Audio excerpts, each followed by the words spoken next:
Recording in progress.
Where are we? Are we waiting for somebody here?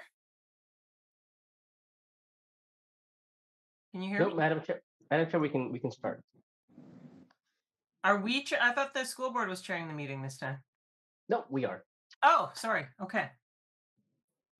I think I've already done it once this term, so I think it's. Or where are we in the scheme of things? I forgot. Am I still chairing the meeting? Yes, Madam Chair. Oh, my apologies. Okay. We have it for the whole year, 2024.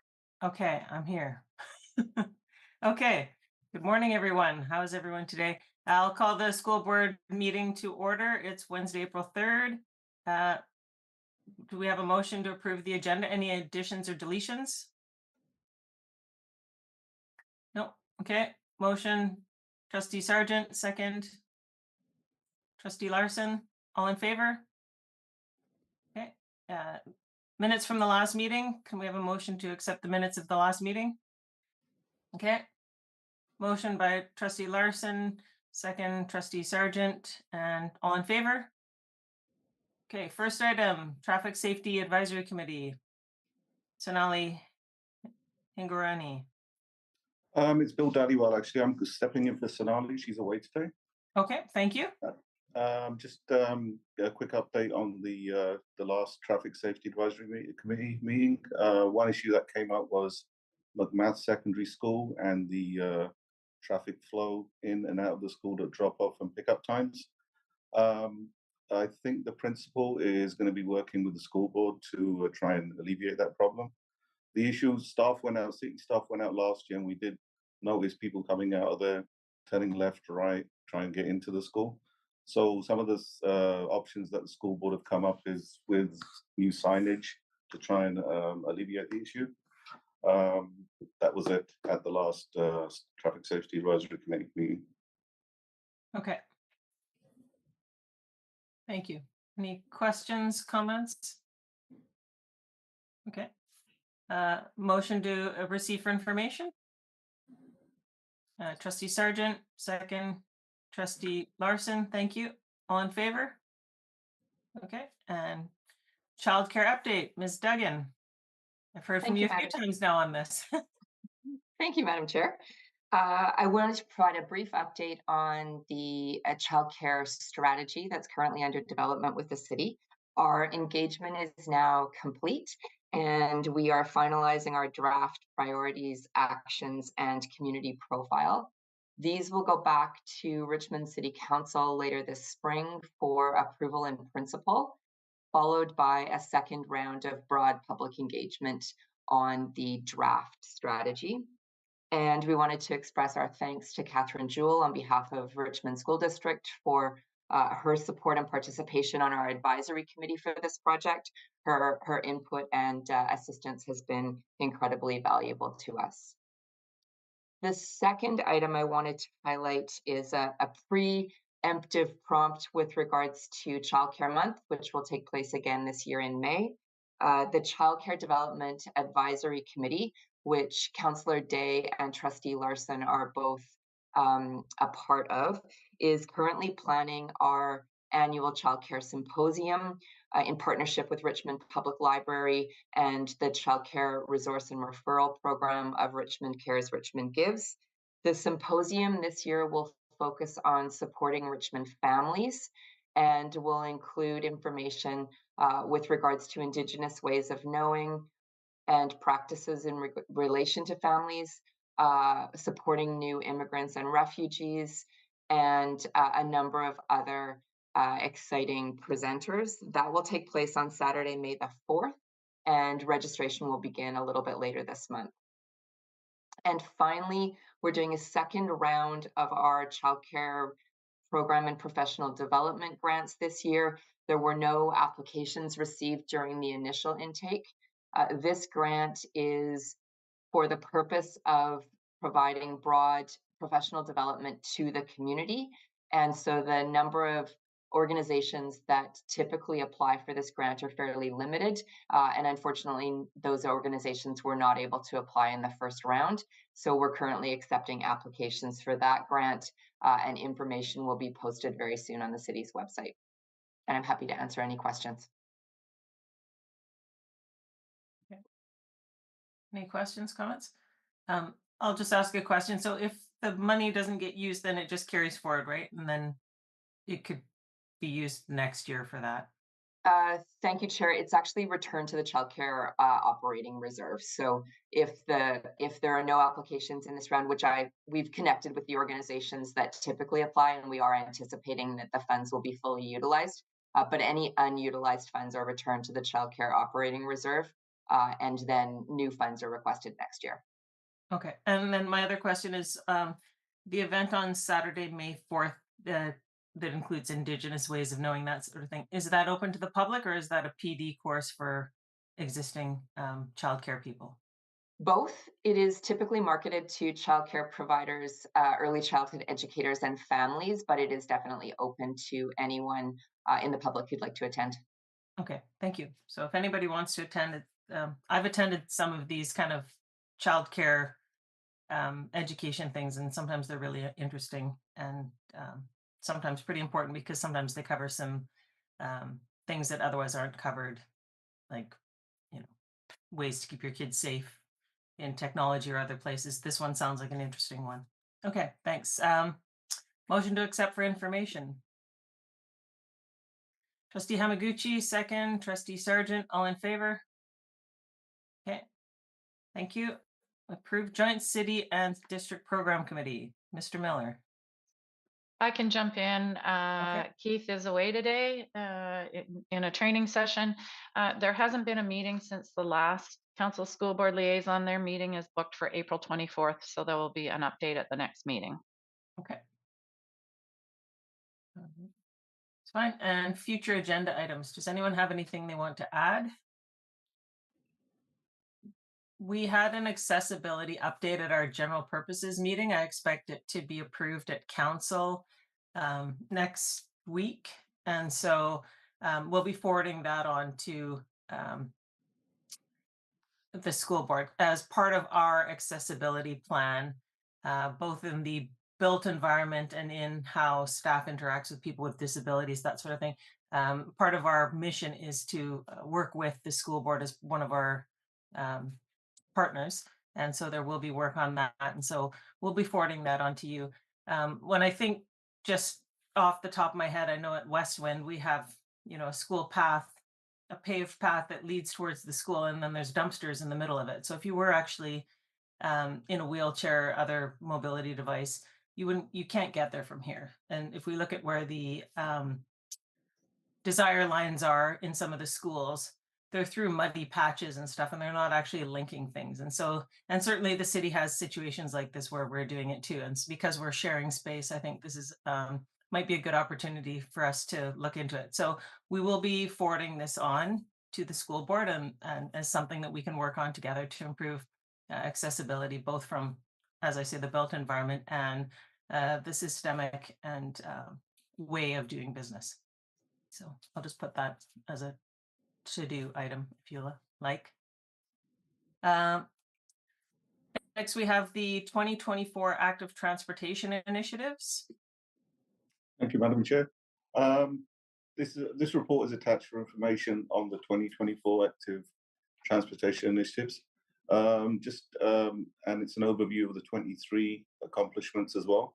Of interest is a summary of the 2023 cycling education for students in grades 6 and 7. A total of 18 elementary schools and 1,800 students received the cycling skills training delivered in partnership with Hub Cycling last year. This is an annual program so that all elementary school students receive the training over a 2-year cycle. And the report is attached. Thank you. Any questions, comments? No. Okay. Motion to receive for information. Trustee Sargent, second. Trustee Larson, all in favor? Thank you. And the 2019 to 2029 Cultural Harmony Plan, 2022 to 2023 update. Thank you, Madam Chair. I have a presentation to share with everybody today. Thank you.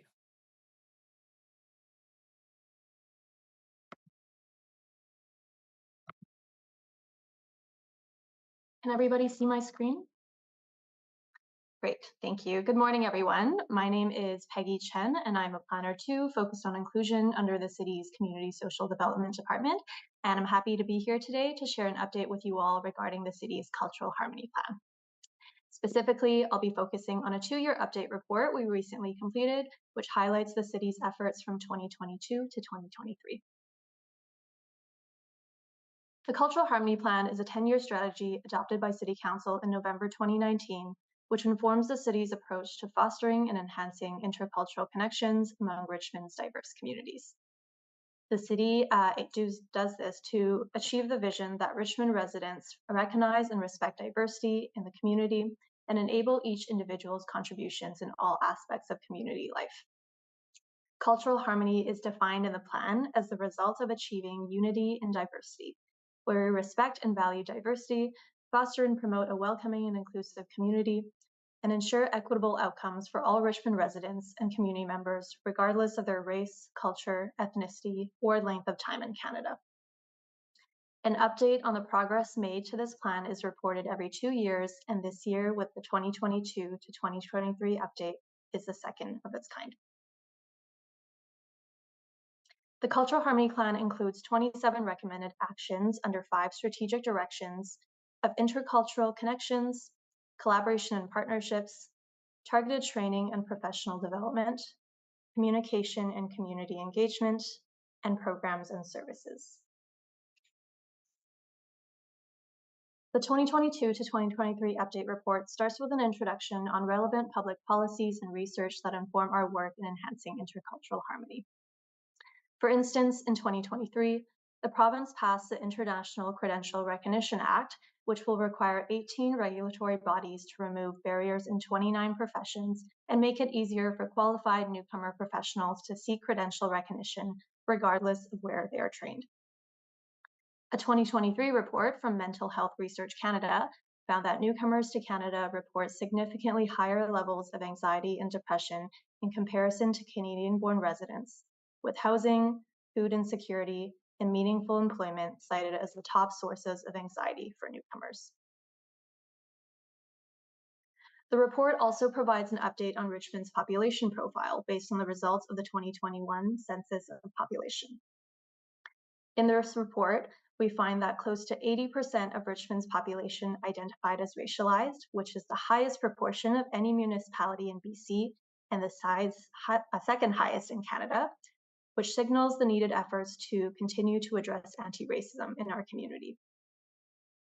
We also learned that immigrants constitute over 60% of the city's population, and that Richmond was the fourth largest recipient of recent immigrants to BC in 2021. Close to 60% of Richmond's recent immigrants hold a bachelor's degree or higher. Despite this, newcomers to Richmond continues to face challenges with higher unemployment rates and less income in comparison to Canadian-born population. These two segments of the update report highlight the unique challenges faced by newcomers and the need to reduce barriers to their participation in the community. And it also presents an opportunity for the city to play an important role in providing targeted supports for newcomers within its mandate. Last but not least, this update report includes a highlight of notable achievements that the city has accomplished over the past 2 years. For example, to commemorate the National Day for Truth and Reconciliation on September 30th, the survivors' flag was displayed at City Hall for the first time in 2023 to honor residential school survivors and all the lives and communities impacted by the residential school system. Also in 2023, the city endorsed the Richmond Community Protocol, which was a Richmond-based resource designed to help organizations and community members respond to incidents of racism and hate. In 2022, the City and Richmond Multicultural Community Services was awarded $92,000 from the Department of Canadian Heritage to engage in an anti-racism art project with Richmond youth and seniors. The final culmination of the project was a guided play theatrical performance called Mosaic Firefly, which focused on the personal migration stories of participants held at the Richmond Cultural Center last October. And lastly, the city now has a dedicated webpage for newcomers featuring resources such as the Newcomers video series created in 2022. The video series is meant to complement the city's Newcomers Guide to Richmond and showcases newcomer stories and the resources available to those newly settled in Richmond. Both of these resources, the video series and the guide, are available in 8 different languages to ensure that city-related information is accessible to diverse cultural and linguistic groups. To conclude, as outlined in this update, the city has made notable strides over the past 2 years in fostering cultural harmony in the community. Moving forward, the city recognizes the need to continue to work closely with community partners such as the school district to strengthen intercultural connections, provide culturally relevant programs and services, and to remove barriers to participation for Richmond's diverse community members and residents. If you'd like more information on this report or the Cultural Harmony Plan, please contact me at the information listed before you. A copy of the update report can be downloaded from the city's website at richmond.ca/cultural harmony, or physical copies are available to this group upon request.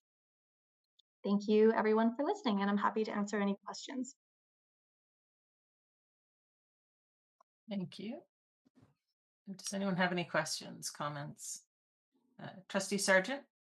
Yeah, thank you very much. I'm wondering if you could just update us or clarify how the school district staff have been involved in the plan.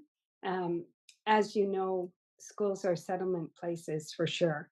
And the board has really been advocating for more supports, especially for refugees and what they need when they enter our city. And so I'm just wondering the involvement of the school district and the senior staff on this plan, because we definitely have quite a bit to say in this regard. Thanks very much.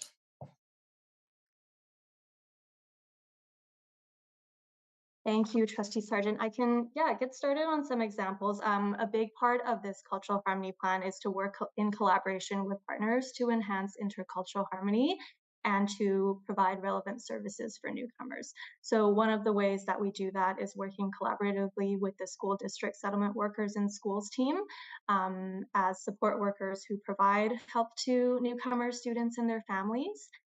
Something that we've been working on recently is revamping the city's newcomers bus tour program, which we've invited Swiss families to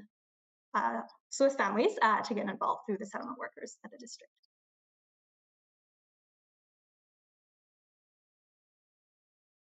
Anyone else?